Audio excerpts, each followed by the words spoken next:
Les invitamos a permanecer de pie para entonar el himno nacional.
Invitamos a ustedes a ocupar su lugar para escuchar el mensaje del presidente de los Estados Unidos mexicanos, licenciado Enrique Peña Nieto.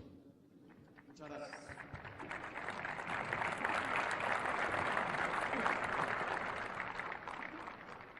Señoras y señores, muy buenas tardes a todas y a todos ustedes. Quiero agradecer la presencia y saludar a los señores presidentes de las mesas directivas del Senado de la República y de la Cámara de Diputados, al señor presidente de la Suprema Corte de Justicia de la Nación, a las señoras y señores titulares de los órganos autónomos del Estado mexicano. Quiero saludar a las señoras y señores integrantes del Gabinete del Gobierno de la República, agradecer y saludar la presencia de los señores gobernadores de las distintas entidades de nuestro país, al señor jefe de gobierno del Distrito Federal, saludar a representantes de la sociedad civil, a dirigentes de distintos partidos políticos que hoy aquí nos acompañan, a coordinadores parlamentarios, a representantes de la sociedad civil, de los distintos sectores, tanto económico, social, cultural, académico y de investigación, que están esta media tarde con nosotros. Señoras y señores representantes de los medios de comunicación, señoras y señores. Hace 2 meses, México sufrió uno de los ataques más cobardes y crueles del crimen organizado. Los actos inhumanos y de barbarie ocurridos el 26 y 27 de septiembre en Iguala, Guerrero, han conmocionado a toda la nación. El asesinato de 6 personas, las lesiones a 20 más y la privación de la libertad de 43 estudiantes de la Escuela Normal de Ayotzinapa por policías y autoridades municipales al servicio de la delincuencia organizada nos han indignado y agraviado profundamente. Como presidente de la República, mi obligación ha sido encabezar los esfuerzos institucionales para conocer la verdad de estos hechos, asegurar que no haya impunidad con todos los culpables y que todos los culpables sean castigados conforme a derecho y que se dé la reparación integral a las víctimas. Ante la gravedad de lo ocurrido, di indicaciones al Procurador General de la República para que ejerciera sus facultades de atracción y se hiciera cargo de las investigaciones. Simultáneamente, el Gobierno de la República ha desplegado un amplio operativo para localizar a los jóvenes normalistas, haciendo uso de todos los medios y capacidades institucionales. Desde entonces, hemos permanecido en contacto con sus padres, manteniéndolos al tanto de las acciones y resultados, tanto de las investigaciones de la Procuraduría General de la República como de los esfuerzos de localización. A la fecha, se han detenido y puesto a disposición de la justicia a 79 probables responsables, incluyendo a los autores intelectuales, así como al líder y a los principales operadores del grupo criminal que cometió estos actos brutales. En un hecho inédito de apertura y transparencia, el Gobierno de la República solicitó por primera vez en la historia la asistencia técnica de la Comisión Interamericana de Derechos Humanos para localizar a los normalistas e investigar los hechos. Como padre de familia, comparto el dolor, la angustia y la incertidumbre de las familias de las víctimas. Como ciudadano mexicano, comparto también la exigencia de justicia de la sociedad entera. No pueden quedar impunes estos actos de barbarie. En la tragedia de Iguala se combinaron condiciones inaceptables de debilidad institucional que no podemos ignorar. Un grupo criminal que controlaba el territorio de varios municipios, autoridades municipales que eran parte de la propia estructura de la organización delictiva, policías municipales que en realidad eran criminales a las órdenes de delincuentes. Lo más desafiante para México es que a pesar de las acciones emprendidas en la actual y anteriores administraciones, algunas de estas condiciones de debilidad institucional siguen presentes en otras localidades y zonas del país. Desde el primer día de este gobierno, advertí que en los últimos años el Estado había cedido importantes espacios, que la inseguridad y la violencia robaban la paz y libertad de diversas comunidades del territorio nacional. Congruente con ello, definí como primer eje de mi gobierno lograr un México en paz. Impulsamos una política pública de seguridad y procuración de justicia que ha permitido reducir los homicidios dolosos. Los esfuerzos realizados son importantes. Han contribuido, en alguna medida, a generar condiciones de mayor seguridad en algunas regiones del país. Sin embargo, a pesar de lo alcanzado en estos 2 años de gobierno, los hechos de Iguala nos han dejado claro a todos, a sociedad y gobierno, que aún hay mucho por hacer. Tenemos que cumplir la función esencial de un Estado, lograr la seguridad de los ciudadanos y la plenitud del Estado de Derecho. Seamos claros, solo a través del Estado de Derecho podremos superar juntos los retos de la inseguridad, la corrupción y la impunidad. A raíz de la tragedia de Iguala, México está nuevamente a prueba. Frente a ello, los mexicanos no podemos caer en el pesimismo ni abandonar nuestra esperanza de un mejor futuro. El dolor que siente el país tampoco es justificación para recurrir a la violencia o al vandalismo. No se puede exigir justicia violando la ley. Es momento de construir, no para destruir. Es momento de unir, no para dividir. Es momento de fortalecer nuestras instituciones, no para debilitarlas. Es momento de pensar en soluciones y de trabajar por México. A lo largo de nuestra historia nacional, los mexicanos jamás nos hemos rendido ante la adversidad. Hemos demostrado una y otra vez que somos una sociedad con dignidad, con valor, unida y solidaria. Una sociedad que hoy alza su voz para decir ya basta. Las personas que han salido a las calles en México y en distintas partes del mundo, las expresiones de solidaridad con los estudiantes de Ayotzinapa, de artistas, intelectuales y deportistas, las miles de inconformidades difundidas en redes sociales, así como las opiniones de articulistas y columnistas, todas coinciden en un punto fundamental, que México no puede seguir así. Y tienen razón. Después de Iguala, México debe cambiar. Por ello, como un mexicano más, me sumo al clamor ciudadano que exige justicia.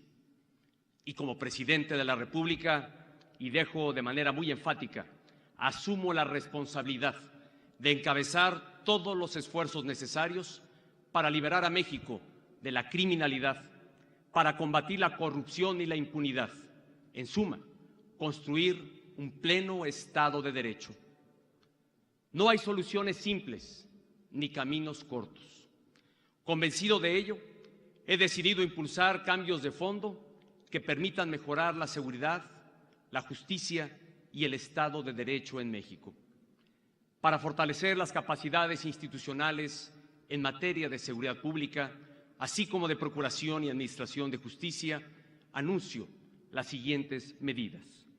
Primera, el próximo lunes enviaré una iniciativa de reforma constitucional que facultará al Congreso a expedir la Ley contra la infiltración del crimen organizado en las autoridades municipales.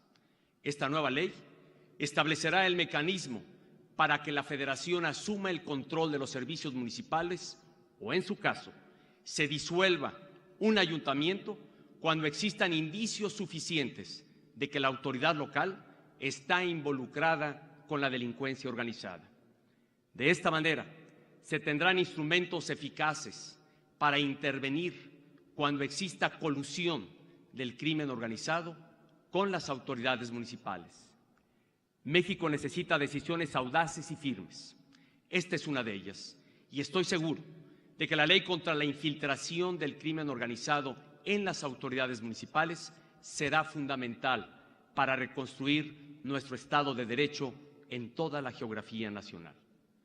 Segunda medida, se redefinirán con absoluta precisión y claridad las competencias de cada autoridad en el combate al delito, tomando en cuenta las fortalezas institucionales de los distintos órdenes de gobierno. Cuando la responsabilidad es de todos, en realidad no es de nadie. Desafortunadamente, así ocurre con la persecución de varios delitos. En los últimos años, se ha reformado varias veces la Constitución, derivando en un complejo sistema de competencias penales que genera dispersión de responsabilidades, confusión en la aplicación de la ley y, lo más grave, impunidad. El ejemplo más evidente es el caso del combate al narcomenudeo, en el que la eficacia del Estado mexicano ha sido mínima, ya que ningún orden de gobierno ha asumido plenamente su responsabilidad. Además, el diagnóstico nos muestra que la reforma sobre narcomenudeo es una de las principales causas de la infiltración del crimen organizado en las estructuras policiales municipales.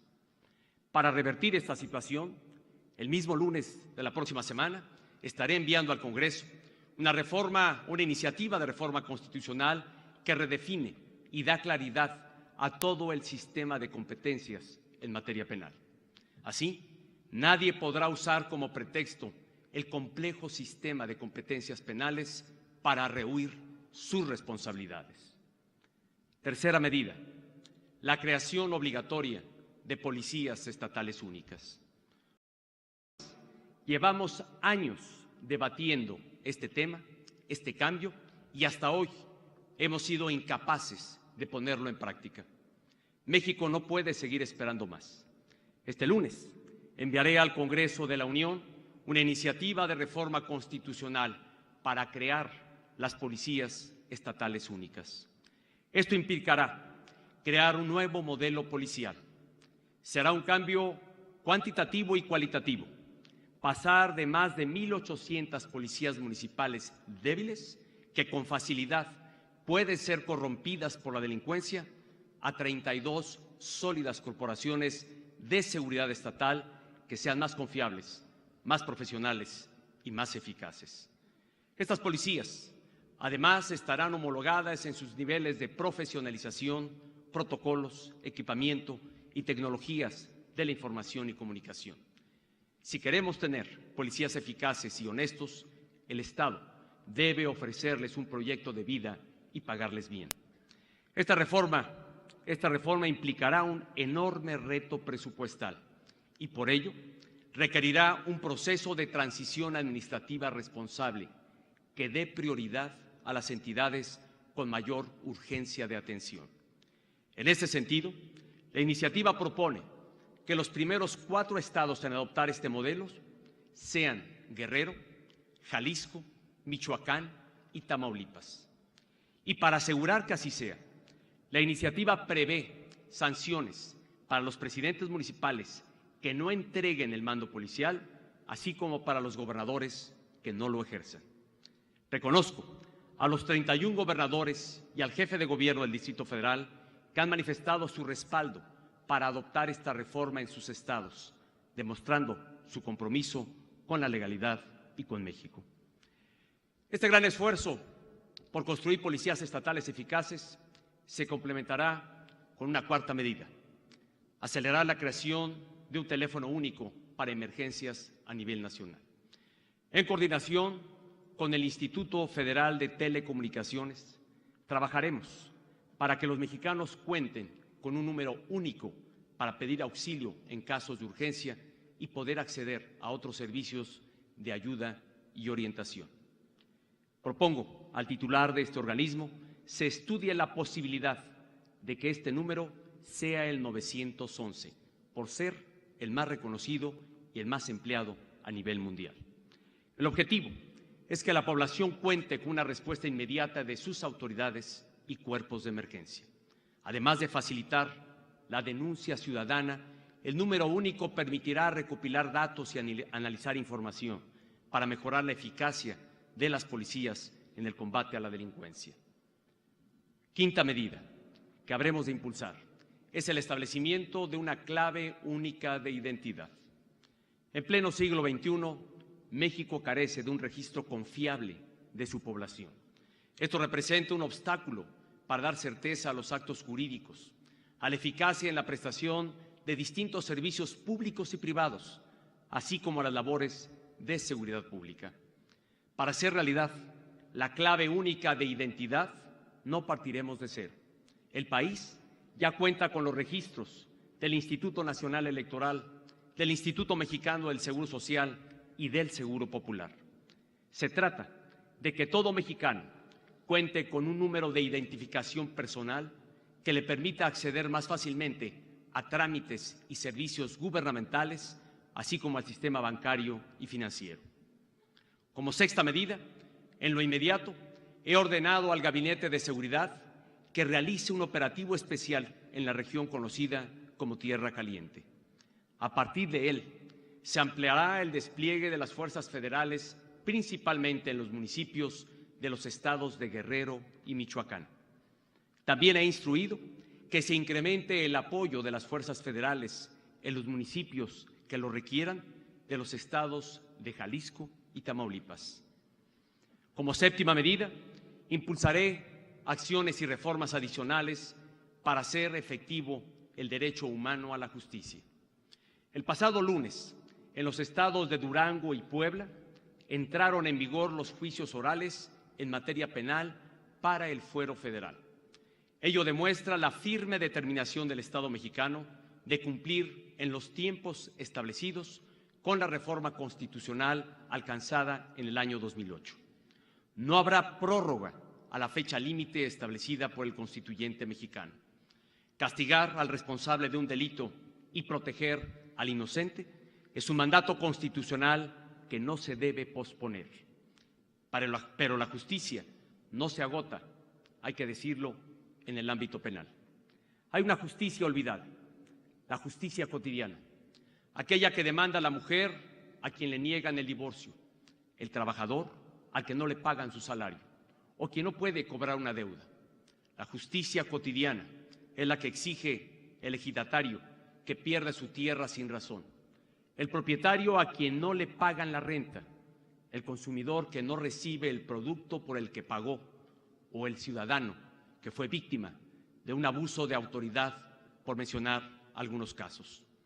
Esta justicia suele ser lenta, compleja y costosa, lo que provoca que la mayoría de los mexicanos no pueda acceder a ella con facilidad. A pesar de esta realidad, que es evidente, no se han presentado soluciones de fondo a estos problemas. Por ello, en el próximo periodo ordinario de sesiones del Congreso de la Unión, impulsaré una amplia agenda de reformas para mejorar la justicia cotidiana. Para enriquecer estas iniciativas, le he solicitado al doctor Sergio López Ayón, director general del Centro de Investigación y Docencia Económicas, una de las instituciones más prestigiadas del país, que organice foros de consulta con juristas, académicos y representantes de la sociedad civil. Al finalizar sus trabajos, en un plazo máximo de 90 días, recibiré sus propuestas y recomendaciones y por ello le agradezco a este Centro Público de Investigación su compromiso con México. Por su parte, en cuanto al respeto y protección de los derechos humanos, México cuenta con uno de los sistemas normativos más robustos del mundo. Sin embargo, aún prevalecen retos importantes en esta materia. Como octava medida, se llevará a cabo un conjunto de acciones que fortalecerán y pondrán al día los instrumentos para proteger los derechos humanos. Estas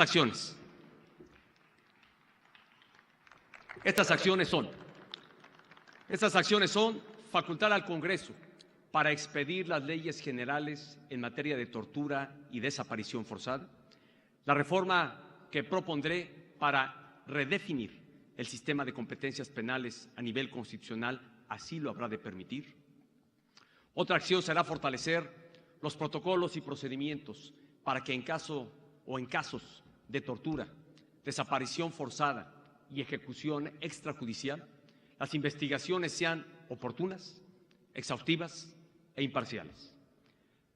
Establecer indicadores adicionales en materia de derechos humanos en coordinación con la CNDH y organizaciones de la sociedad civil.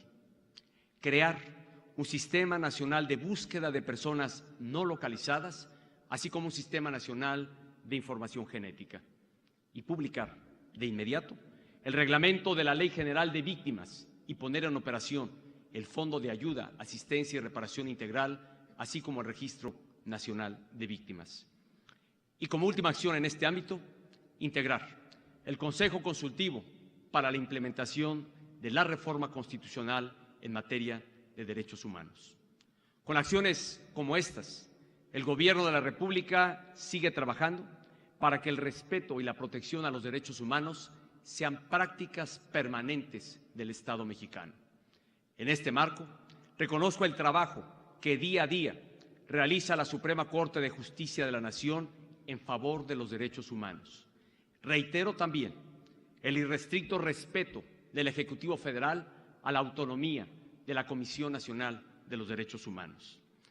Además, otro de los mayores desafíos para asegurar la vigencia plena del Estado de Derecho es el combate eficaz a la corrupción.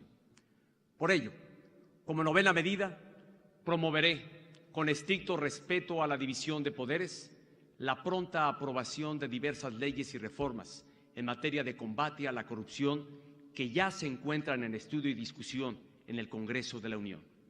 En primer término, expreso el decidido respaldo del Ejecutivo Federal al Sistema Nacional Anticorrupción, que actualmente están debatiendo las diversas fuerzas políticas. Entre otros elementos, este innovador sistema incluye esquemas de vigilancia de autoridades por parte de la ciudadanía, el fortalecimiento de la Auditoría Superior de la Federación para que pueda hacer auditorías ya no solo de forma posterior, sino también durante la ejecución del gasto, la creación de un tribunal imparcial que impondrá las sanciones administrativas y de un fiscal anticorrupción nombrado por el Senado de la República para perseguir penalmente los casos de corrupción. La ciudadanía también contará con mecanismos ágiles para denunciar los hechos de corrupción y lograr que sean sancionados.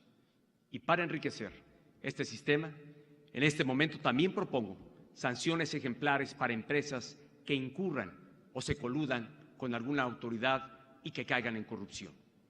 Asimismo, manifiesto el respaldo del Ejecutivo Federal a la ley reglamentaria de la reforma constitucional en materia de transparencia. De manera similar, exhorto a la Cámara de Diputados a analizar, discutir y, en su caso, aprobar la iniciativa de reforma a la Ley de Obras Públicas y servicios relacionados con las mismas, que le envié hace poco menos de un mes. Este ordenamiento asegurará que los recursos destinados a obras públicas se administren con mayor eficiencia, transparencia y honradez, y con apego a las mejores prácticas internacionales, Esta reforma propone la figura de proyecto de magnitud o alcance relevante. Es decir, que la licitación y el desarrollo de los megaproyectos cuenten con mecanismos de supervisión y auditoría especializados durante el proceso de contratación o ejecución de la obra. La iniciativa también promueve el uso del sistema Compranet para asegurar la transparencia y obtener las mejores condiciones en la contratación de obras. Adicionalmente, con el fin de garantizar la legalidad de estos procedimientos, se establecen nuevos tipos administrativos para sancionar a los licitantes, contratistas y servidores públicos que evadan la ley. En suma, se trata de una legislación de avanzada que previene actos de corrupción en la contratación de obra pública. Y finalmente, como 10ª medida, esta Administración seguirá promoviendo los principios de transparencia, rendición de cuentas, participación ciudadana e innovación esenciales en un gobierno abierto como México se lo ha propuesto ser. Seguiremos promoviendo instrumentos que den a la ciudadanía los datos y la información pública en formatos útiles y de más fácil acceso. Y en este sentido, por ejemplo, he instruido a la Secretaría de la Función Pública para que desarrolle un portal de información sobre los proveedores y contratistas de toda la Administración Pública Federal. De esta manera, cualquier ciudadano podrá conocer en un solo sitio el número y monto de los contratos de cada dependencia federal o de cada empresa que preste sus servicios a la Administración Pública Federal. Estas 10 medidas tienen como objeto fundamental fortalecer el Estado de Derecho en México. Sin embargo, los trágicos acontecimientos en Iguala también revelan una dimensión social y económica detrás de la violencia y la debilidad institucional. La justicia que queremos va más allá del ámbito legal. Incluye también la reducción de la pobreza, la marginación y la desigualdad que padecen los estados del sur del país. Hoy existen 2 Méxicos. Uno, inserto en la economía global, con crecientes índices de ingreso, desarrollo y bienestar. Y por el otro lado, hay un México más pobre, con rezagos ancestrales que no han podido resolverse por generaciones. La desigualdad regional cada vez es mayor en los estados de la frontera norte y del Bajío respecto a los estados de Guerrero, Oaxaca y Chiapas. Mientras que en los primeros, su Producto Interno Bruto per cápita creció 40% en los últimos 20 años, en los segundos prácticamente no aumentó. Peor aún, estas disparidades, lejos de reducirse, se están ampliando con el paso del tiempo. Como país, no podemos continuar por esa ruta de desigualdad y división, pensando que la única alternativa es la contención de la pobreza con medidas asistencialistas. El sur requiere una estrategia de desarrollo integral, inmediata y de gran alcance, que implicará la solidaridad de todo el país con el México más necesitado. La paz también se construye con desarrollo y corresponde a todos dar prioridad a la región que se está quedando atrás. La mayoría de los conflictos sociales y políticos más graves del país tiene su origen precisamente en la falta de desarrollo de los estados de Chiapas, Guerrero y Oaxaca. Para revertir esta situación, tan solo en infraestructura, el Gobierno de la República está invirtiendo más de 195,000 millones de pesos en estas 3 entidades del sur. Estas inversiones incluyen importantes autopistas, como la intercostera que va de Michoacán hasta Puerto Chiapas, la Oaxaca-Salina Cruz o la modernización de la Tuxtla Gutiérrez, Comitán-La Trinitaria. Igualmente contempla infraestructura hospitalaria como los hospitales generales de Coyuca de Catalán y Acapulco en Guerrero o el Hospital General del Seguro Social en Tapachula, Chiapas. El Programa Nacional de Infraestructura también incluye proyectos estratégicos como los gasoductos del corredor transísmico, el de Salina Cruz a Tapachula, o el de Lázaro Cárdenas a Acapulco, que permitirá introducir el gas natural por primera vez a esta región del país. Sin embargo, las acciones en favor de estos 3 estados del sur no pueden limitarse a inversiones en infraestructura o en programas sociales. La gravedad del momento nos debe llevar a innovar y a proponer lo que nunca se ha intentado. Es necesario crear nuevos polos de desarrollo industrial en esta región para crear empleos formales y bien remunerados. Por ello, por primera vez en nuestra historia, propongo que se establezcan 3 zonas económicas especiales en la región más atrasada del país. Estas serán el Corredor Industrial Interoceánico en el Istmo de Tehuantepec, que conectará al Pacífico con el Golfo de México, la segunda en Puerto Chiapas y la tercera en los municipios colindantes al puerto de Lázaro Cárdenas, tanto de Michoacán como de Guerrero. Una zona económica especial es un área en la que se ofrece un marco regulatorio e incentivos especiales para atraer empresas y generar empleos de calidad. Estas zonas especiales tendrán o deberán tener infraestructura moderna, condiciones de seguridad, financiamiento preferencial de la banca de desarrollo, facilidades adicionales para el comercio exterior, así como importantes descuentos en los impuestos y contribuciones al Instituto Mexicano del Seguro Social y al Infonavit. Aunque nunca se ha hecho en México, la experiencia internacional confirma que las zonas económicas especiales son eficaces para atraer inversión nacional y extranjera, contratar servicios locales y aumentar la competitividad de las empresas. Para que las zonas económicas especiales sean una realidad en México, se requiere de la participación del sector privado y de un andamiaje legal especial. Por ello, tomando en cuenta la opinión de los sectores privado y académico, en febrero del próximo año enviaré la iniciativa correspondiente al Congreso de la Unión. Adicionalmente, reconociendo que el campo es una de las principales fuentes de empleo en el sur del país, publicaré un decreto que le dará un trato fiscal diferenciado a los productores de Chiapas, Guerrero y Oaxaca. El Gobierno de la República hará un esfuerzo mayor para impulsar el establecimiento y crecimiento de empresas agroindustriales en estas 3 entidades que, insisto, son las que presentan mayor rezago. Junto con estas acciones, también se impulsará la formación de sus jóvenes y, en este sentido, se apoyará a sus escuelas normales rurales, se establecerá un programa especial de becas y se promoverá la investigación científica a través del CONACYT. El desarrollo del sur no puede seguir esperando más.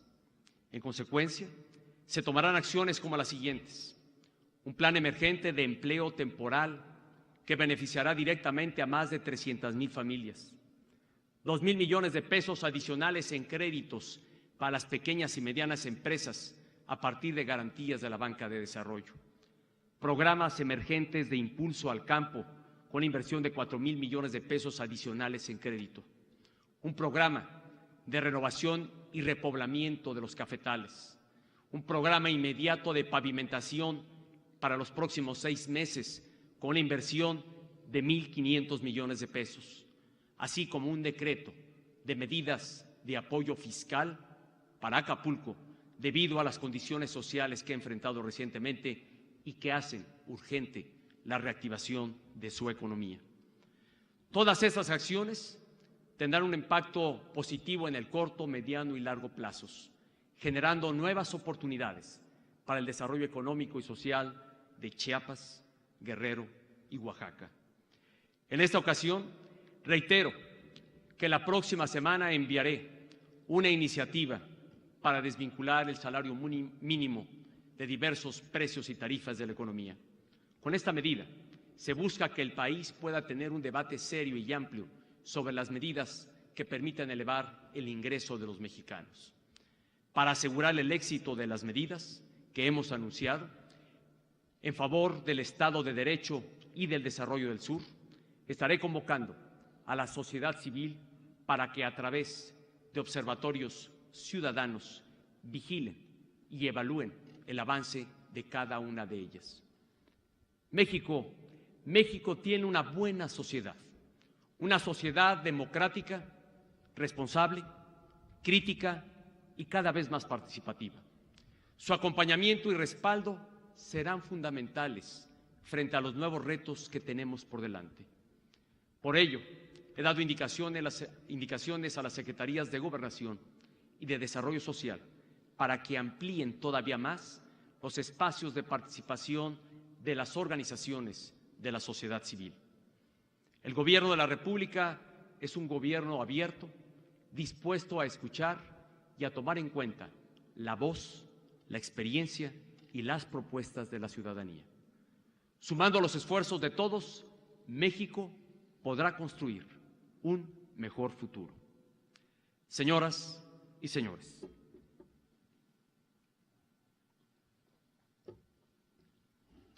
gracias a un amplio acuerdo político en favor de México, nuestro país logró concretar reformas transformadoras. Su completa y adecuada instrumentación es y seguirá siendo una prioridad para el Gobierno de la República. Los lamentables hechos de Iguala han exhibido que México tiene rezagos y condiciones inaceptables por vencer. Estos hechos de violencia nos exigen redoblar los esfuerzos para lograr la vigencia plena del Estado de Derecho. Nuestro país se ha estremecido ante la crueldad y la barbarie. El grito de "Todos somos Ayotzinapa" demuestra ese dolor colectivo. El grito de "Todos somos Ayotzinapa" es ejemplo de que somos una nación que se une y se solidariza en momentos de dificultad. El grito de "Todos somos Ayotzinapa" es un llamado a seguir transformando a México. Como sociedad, debemos tener la capacidad de encauzar nuestro dolor e indignación hacia propósitos constructivos. El camino de México debe ser el de la paz, la unidad y el desarrollo. Tenemos que seguir avanzando juntos para superar la pobreza, la marginación y la desigualdad que lastiman especialmente al sur del país. Como presidente de México, los convoco a avanzar por esa ruta y a que continuemos impulsando los cambios de fondo que requiere el país para cerrarle el paso a la criminalidad, la corrupción y la impunidad. Las medidas que hoy he anunciado se suman a las reformas aprobadas y en su conjunto contribuirán a la transformación positiva de toda la nación. El camino hacia un mejor México no ha sido ni será fácil. Nos seguirá exigiendo esfuerzo y perseverancia. Seguirán existiendo obstáculos y resistencias, pero la fuerza y la voluntad de cambio de los mexicanos siempre podrán superarlos. Los momentos difíciles ponen a prueba la fortaleza, entereza y grandeza de las naciones. Frente a las circunstancias que nos han tocado vivir, demostremos una vez más la unidad, el carácter y la determinación de los mexicanos. Muchas gracias.